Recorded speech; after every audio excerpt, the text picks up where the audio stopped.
morning everyone. Welcome to my channel Sing Amit Official. So guys, today we have to discuss class 12 chemistry. Class 12 chemistry. And our chapter is D and F block elements.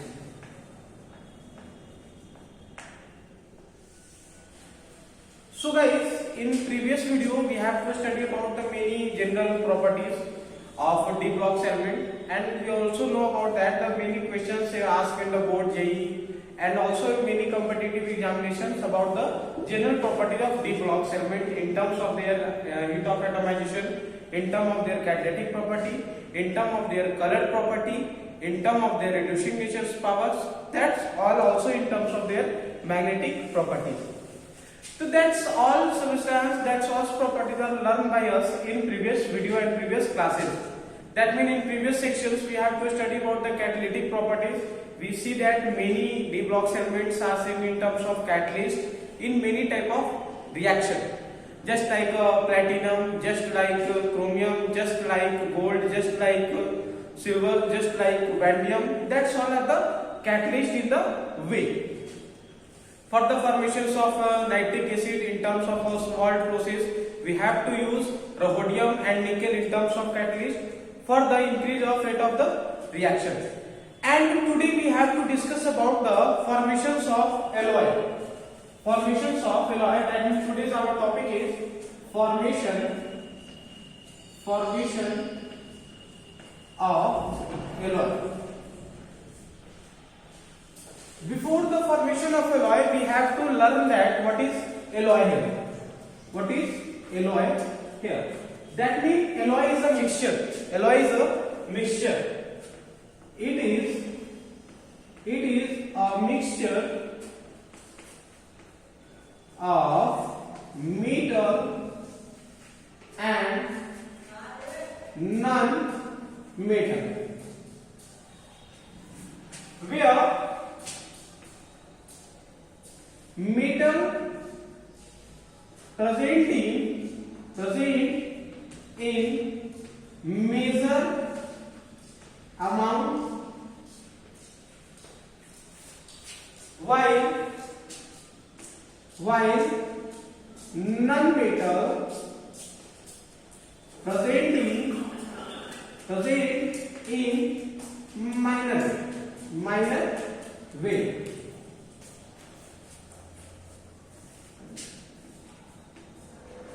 It is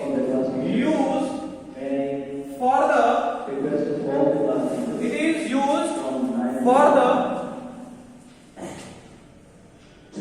precaution of corrosion. So that is the formation that denotes for the corrosion, and alloys are made up of from that compound. That means in terms of alloy that is metal and non-metal,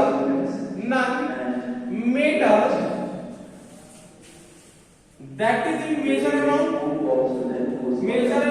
and this is in minor amount. And we have to form many types of alloys with the help of D blocks element. Then anyone asks you what is the reason for the formation of alloy of the D blocks element, you have to illustrate many type of things. You have to give reason for the formation of the alloy in terms of that. That means there is a reason. That means we have to write all the transition element have tendency to form alloy due to their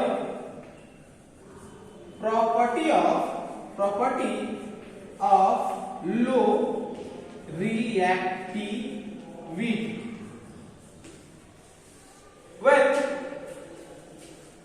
When it combine with any other element for the formation of alloy, it reduce their reactivity. So that is the tendency by which D blocks element forms the alloy in terms of that formations. There is also they have to become their lattice structure in terms of easily configurations of the formations of alloy formations in terms of D blocks element, just like tin combined with copper to form bronze. That means the alloy named as bronze is made up of the D blocks element in terms of the combination of copper and tin. Copper and tin gets combined to form a bronze in which 70 to 80% occupied by copper. Just like many types of other alloys are also formed for the formations of alloy in terms of regarding they are represented in terms of the formation in terms of the D blocks element in terms of their D series, 3D series, 4D series and 5D series. And this is a maximum tendency for the formations of alloy here. So this is the entirely unique properties of D block element in terms of the formations of alloy. Now we have to discuss some another properties. So just take a screenshot of this. Take.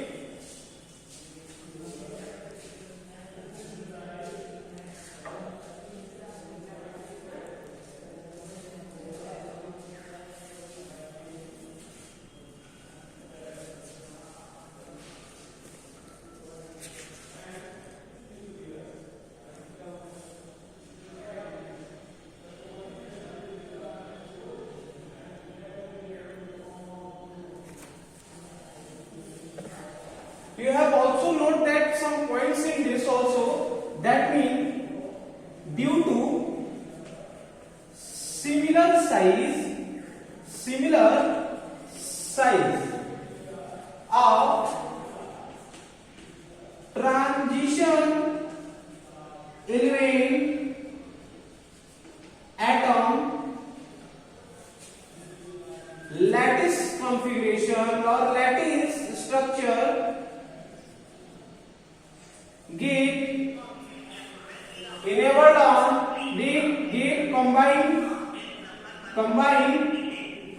with another element. So this is the formation of alloy according to this property, and reason are also enabled for the formations of alloy. Now I will erase it. Take a screenshot of this.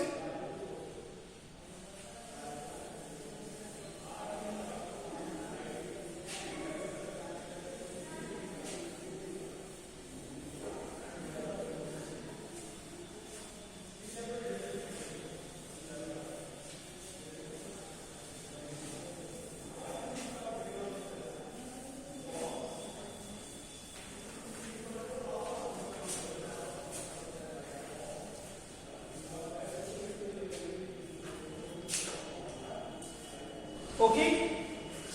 Now we have to learn about the next and other general properties of D blocks element. That is the formation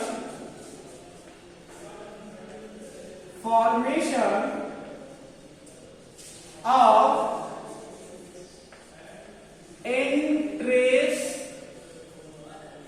interstitial compound. Before the formation of interstitial compound, you have to learn about what is interstitial compound. That means this compound is formed with the help of a large number of elements. That means where the large element combine with the smaller element like hydrogen, carbon, nitrogen, and there is a trapped in terms of trapped way. His particles get merged and trapped by the large space, inertial space of a big atom. That is the formation of compound of inertial terms. So we have to write the definition of interstitial compounds are formed by a large atom and a small atom. For the formation of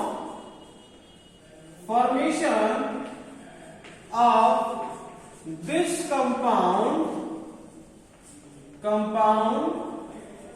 atom or particle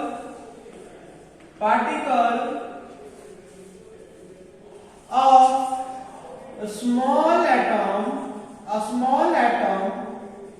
get trapped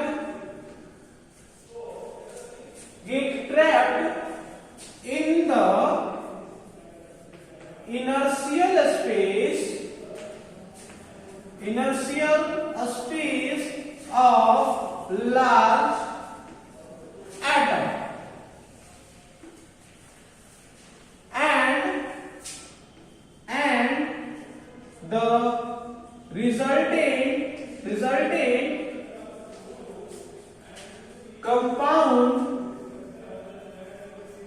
compound is known to be interstitial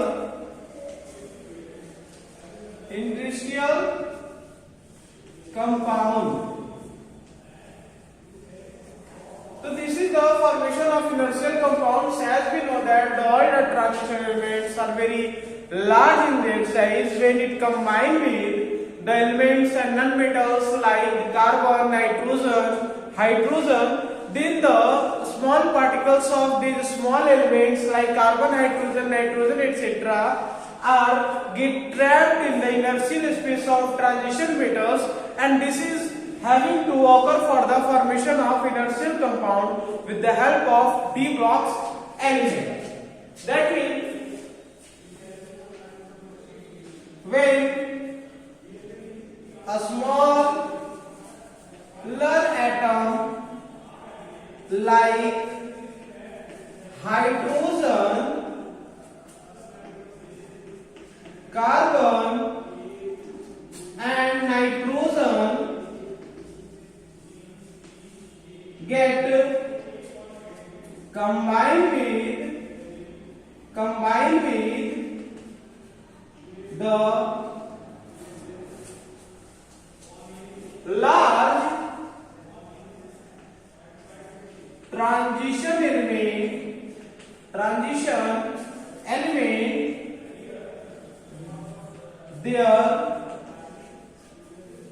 particles get trapped. Their particles get trapped in inertial space of transition element. That means a large size element is combined with a smaller size element.